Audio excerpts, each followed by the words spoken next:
हमेशा सोचती थी कि अपने असली परिवार से मिलना उसके जीवन का सबसे खूबसूरत पल होगा।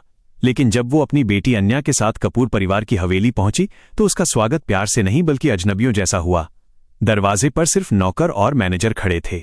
उसकी मां सविता कपूर और बाकी परिवार का कोई सदस्य उसे लेने तक नहीं आया। तभी आर्या को पहली बार एहसास हुआ कि शायद इस घर में उसके लिए जगह उतनी आसान नहीं होने वाली। असल में आर्या कोई साधारण महिला नहीं थी। वो देश के सबसे बड़े उद्योगपति विक्रम मल्होत्रा की पत्नी थी और उसकी बेटी अन्या 8 भाषाएं बोलने वाली एक प्रतिभाशाली बच्ची थी। लेकिन कपूर परिवार को इसकी भनक तक नहीं थी।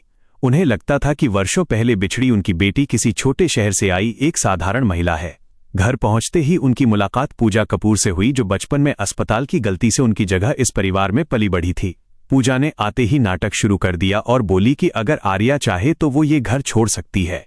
लेकिन आर्या चुप रहने वालों में से नहीं थी। उसने साफ कह दिया कि अगर उसे बचपन में सड़क पर मरने के लिए न छोड़ा जाता तो आज ये स्थिति ही पैदा नहीं होती। दोपहर के खाने पर परिवार ने महंगे विदेशी व्यंजन परोसे। पूजा और उसका भाई रोहित बार बार आर्या और अन्या को नीचा दिखाने की कोशिश कर रहे थे।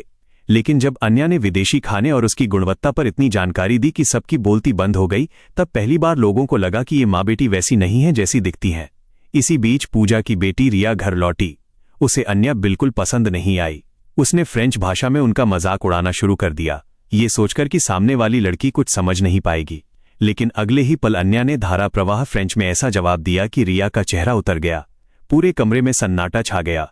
अपनी बेइज्जती से तिलमिलाई रिया ने अगले हफ्ते होने वाली अपनी जन्मदिन पार्टी की बात छेड़ी और डींग मारने लगी कि वो सुपरस्टार करण मल्होत्रा को पार्टी में बुलाने वाली है।